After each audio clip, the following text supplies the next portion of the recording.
Greetings and salutations, everyone who is attending this conference. It is such a joy, it's such an honor and a privilege to be sharing with you. Thank you, Heneka, for this opportunity to share in this forum on a topic that is just so timely. Slow down and live. Your health is your wealth. What an amazing topic to remind us that our health is our wealth. Heneka, I salute you. I salute your vision. I salute your resilience. I salute your tenacity, your determination to pull this conference off the way you have and to bring us all together so that we can share on this important topic. I have been asked to speak on why is your health your wealth? New year, new you. And as I thought about the question, why is your health your wealth? I'm saying, but that's an answer that everybody knows. We know why our health is our wealth. And however we choose to define wealth, whether we choose to define wealth in terms of our investments, money in the bank, the assets that we have, the material possessions, and others will define wealth in terms of the peace of mind that we are able to attain and maintain, the joy, the happiness, the quality of our relationships. However we define wealth, you and I know the correlation between health and wealth. The problem is knowing and doing are two different things, very completely different things. And I think it is important that we understand the difference between knowing and doing. And so my message today is twofold. One is take nothing for granted in terms of your health and take care of yourself, number one. I'll share a personal story with you. God has an amazing sense of humor. And so when he calls us to deliver a message, he doesn't always just give us the insights and the wisdom intellectually, but sometimes he takes us through an experience to make it real. I am a coach. I help people to build their dreams and live the life they love. And as I am coaching my clients, I'm also coaching myself. So whatever message I am delivering, I'm delivering the message to myself. So we build our dreams on four critical dimensions of our lives: our health, our relationships, our career stroke vocation, and our time and money freedom, because that way we are able to live the life we love and make a huge contribution to humankind. Whatever it is that we want to do to help others, we are able to do it when we have our health, good relationships, we are clear on what our career and our vocation is, what God has placed us here with in terms of our purpose, and we have the time and the money freedom to be able to do it. So 2020 came. Big plans, huge plans for all of those dimensions. And the first half of 2020, I lost a lot. I lost revenue, a lot of cancellations in my business. And so I had to pivot in a critical way, yeah? But COVID kind of just opened up tremendous opportunities for us to be able to deliver on a wider perspective. And so for years, I have had that dream of becoming a global citizen, being able to do my work wherever I am, for whomever, wherever in the world they are. And COVID-19 gave me that opportunity in terms of the virtual landscape that it provided for us. And so I decided that I was going to really rev up in the second half of the year to catch up for what I had lost in the beginning of the year. And tell you, I went into overdrive, and in some cases, double overdrive. But guess what? I did that at the expense of my health. I knew how important maintaining my health was.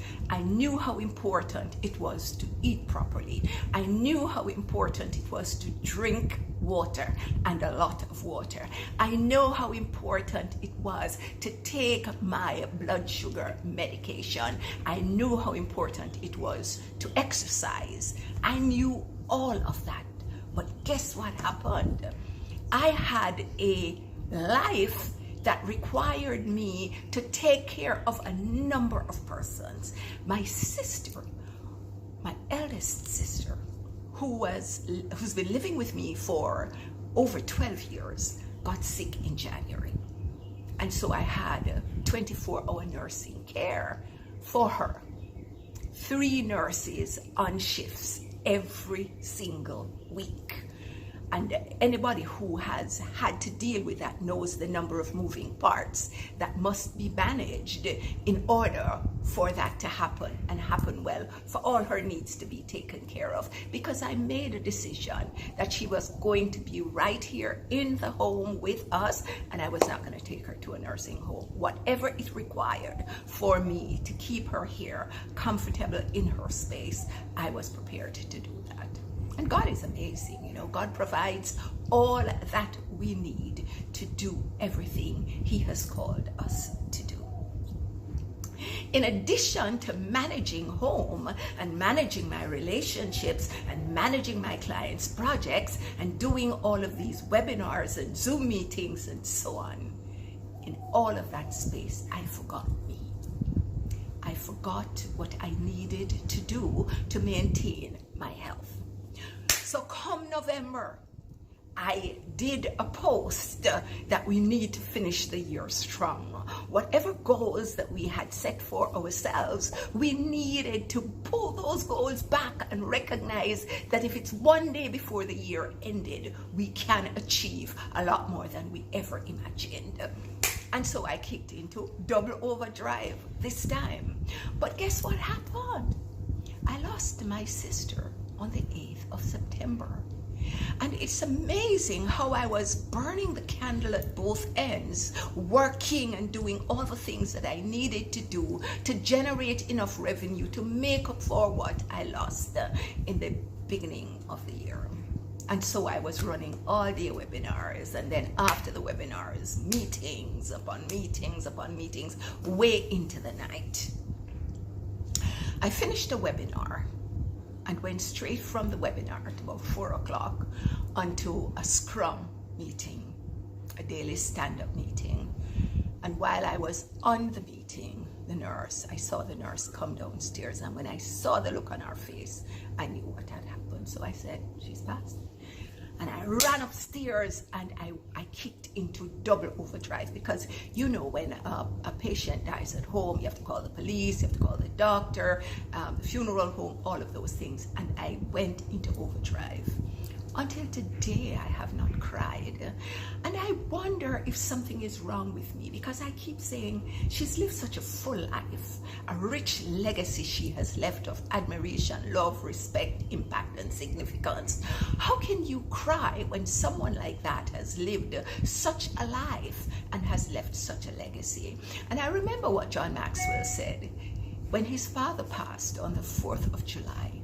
And people were sympathizing with him and so on. He said, when you know where your loved ones have gone to, there is no need at all for you to mourn. And that's how I feel about my sister. So all of that happened, and she got an elegant send-off. Only 30 minutes the government allowed for us to have any kind of gathering for a Thanksgiving service, and we were able to plan a really nice, elegant 30 minutes for her. And then I kicked back into work. And here I was, webinar upon webinar upon webinar, every single day, and meetings and so on. Folks, there are many of us, because since then I have spoken to a number of my colleagues and my friends, vice presidents in large organizations, people who have really challenging situations they're working with, and lots of moving parts to manage at work, at home, in the community, with family, extended family, and so on. Many of us are neglecting ourselves, and that's not a good thing. That neglect of self has a way of catching up on us. And we need to be careful, because sometimes it gives absolutely no warning at all. And when you don't get any warning, that is the most dangerous thing. And sometimes we get the warning and we do not even pay attention to the warning. So I think I got some warning, but I am still not sure that I did. And if I did, I didn't pay attention to the warnings. So here's what happened. On Sunday night, I had a long meeting. The meeting ended after 11, about 11:30. And I was asked to do the minutes of the meeting. Now, it's not a core competency, but based on what was happening, I took on the responsibility to do it. Now, because it's not my core competency, I decided I was going to sit up after the meeting, do it well, and send it off, which is what I did. So I went to bed minutes to 2. I had the third day of a 3-day audit training the following day, which was Monday. And so I got up in the morning feeling like a bit sluggish, and I said, boy, Jaja, you can't bleach anymore, you know. I mean, there was a time when I would do a party and sun come up and go to school and all of those kind of stuff, but I'm now 69 years old. There's a big difference between then and now. So I said to myself, Jaja, you can't bleach anymore, right? I laughed at myself. So at 9 o'clock, I started the webinar, and I said to the participants, hey guys, I'm operating on fumes. I am operating on fumes, but I'm going to give you my full 100. I'm not feeling so hot, but I'm going to give you my full 100. And I did the third day of the 3-day audit, full day.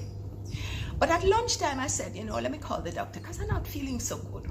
Yeah, and I called the doctor, and he gave me a 3:45 appointment. The webinar finished at 3 o'clock.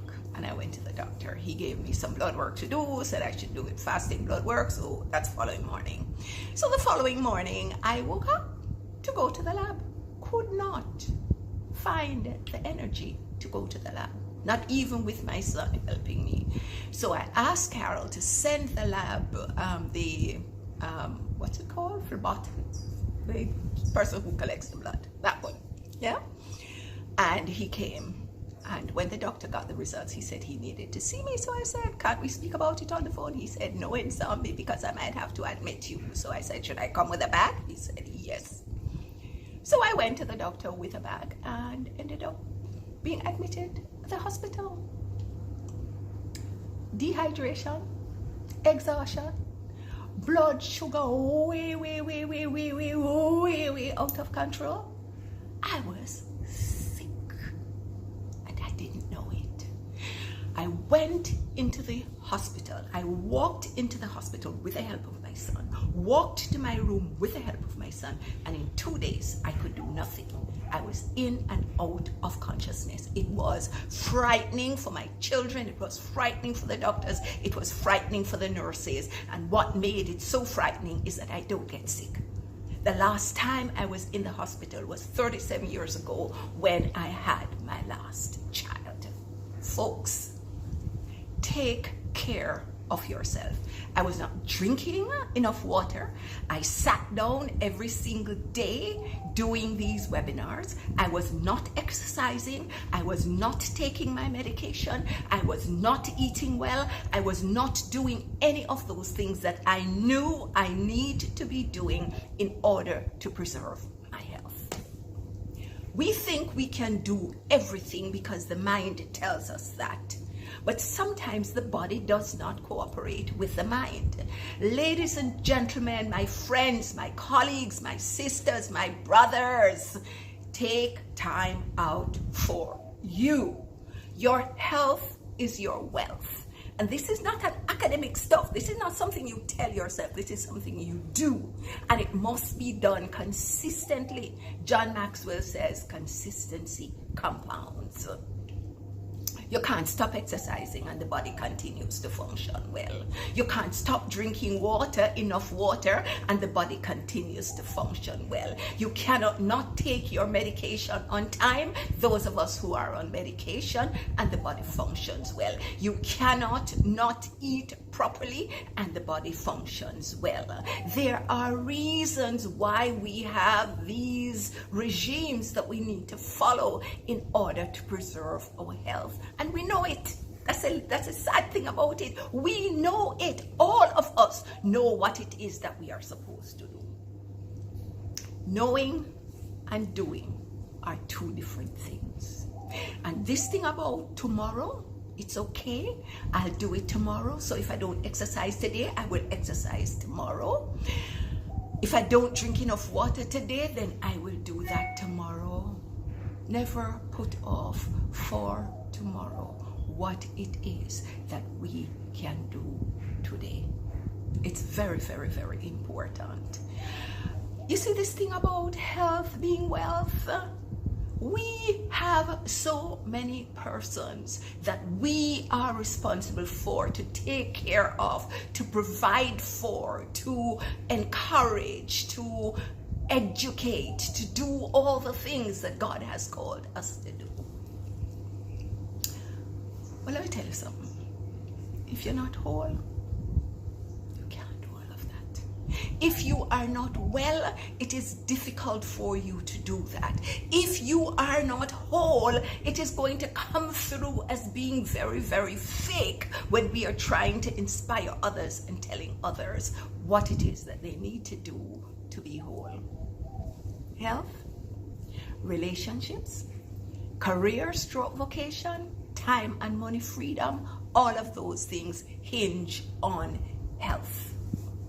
So let's create a vision. Let's paint a vision. Let's paint a picture of the health that we want, the body that we want, the organs that we want to be functioning in perfect alignment with each other. It is so important that we take care of our bodies so that our bodies can function in such a way that cooperates with our mind, our spirit, our emotions, in order to create the kind of life that it is that we want, so that we can be amazing contributing citizens. We want to help. We want to help a lot of people. But in order to help a lot of people, we have to help ourselves first. My friend Alvin Day and I, we have this little thing about taking care of number one. And Alvin keeps reminding me that when you go on an aircraft and they are giving the safety instructions, they said in the case of an emergency, the oxygen masks will appear. It says put on your mask first, and then you help the others around you to put their masks on. Friends, family, conference participants, take care of yourself. Knowing it is not good enough. Doing it, being it on a day-to-day basis is important.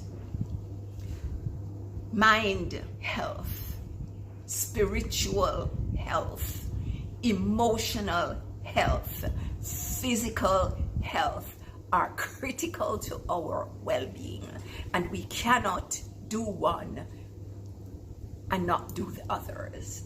We're talking about a four-legged stool. If one leg of the stool is defective, the entire stool is dysfunctional. So you can't be working on the physical and not working on the spiritual, and not working on the emotional, and not working on the intellectual. Many of us, we sometimes ignore one, just one. And if we ignore one of those, remember it is equivalent to one defective leg of a four-legged stool. If we want to be whole, we have to work on all four. It is so important. So, what are the lessons that I have learned in this process of forgetting myself? I forgot myself. Don't forget yourself. What are the lessons that I have learned in this process? That our health is our wealth. Take care of yourself and give yourself adequate me time. Do what you know you are supposed to do, because if you don't do it, it's not going to happen. Nobody can drink the water for you. You have to drink it yourself. Otherwise, you're going to have to get it as IV, intravenous fluid in the hospital on your back. Nobody can eat the quality food for you. They might prepare it, they might serve it, but at the end of the day, you have to eat it for your body to be well. Nobody can take the medication for you. They can't even force it down your throat. And if you don't do that, you will end up in the hospital with being given it intravenously or by injection, as I got some of mine. Rest without guilt. That's a hard thing to do for those of us who have so many moving parts to manage. You know how many times I'm taking a little break just to get some extra wind to continue. And I'm taking that break and I'm saying to myself, Nsombi, how can you be lying down when you have so many other things to do? How can you be sitting down here, lying down, and recognize that you have so many moving parts to manage? What are you doing? Rest with guilt is pure anxiety. No rest at all. And that's bad because it puts further stress and pressure on you. You know what I have learned since that incident in the hospital? 9 days in the hospital, is that I need to rest without guilt. And I am learning so much more to do that. I have been reading a lot of material that's been written on rest without guilt and how it is that we can do that, because it's not easy, especially for those of us who have not been able to do so. The other thing I have learned is learn to appreciate what you have before time makes you appreciate what you had. The people around you, the life that you have, the talents that you have, the career, your material possessions, the love that you have in your life, and your health. Learn to appreciate it before time makes you appreciate what you had. Take nothing for granted. Each morning we wake up and we feel that we will always be jumping out of bed, doing all the things and going about our business. Every single morning that we wake up in our right minds, it is a gift. It is a privilege.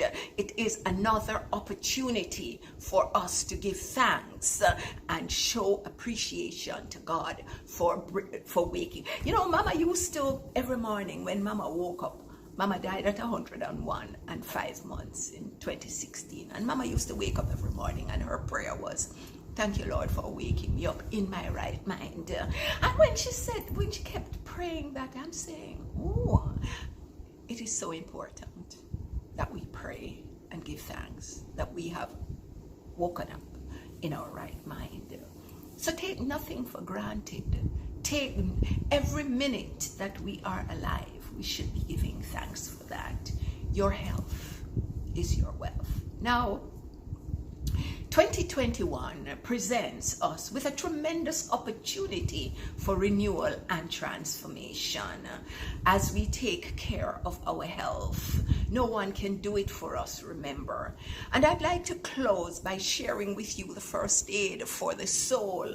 It says, be yourself truthfully, accept yourself gratefully, value yourself joyfully, forgive yourself completely, treat yourself generously, balance yourself harmoniously, bless yourself abundantly, trust yourself confidently, love yourself wholeheartedly, empower yourself immediately, give yourself enthusiastically, and express yourself radiantly. Friends, colleagues, family, loved ones, your health is your wealth. Knowing is not the same as doing. You must do in order for it to work for you. It works if you work it, Reverend Johnny Coleman says. And so as we embark on this 2021, as we decide what it is that we want and dream, what we want for our health, for our relationships, for our career, vocation, for our time and money freedom, let us go for it. Jack Canfield said, when we dream, make it so big that when we achieve it, we will know it's only God.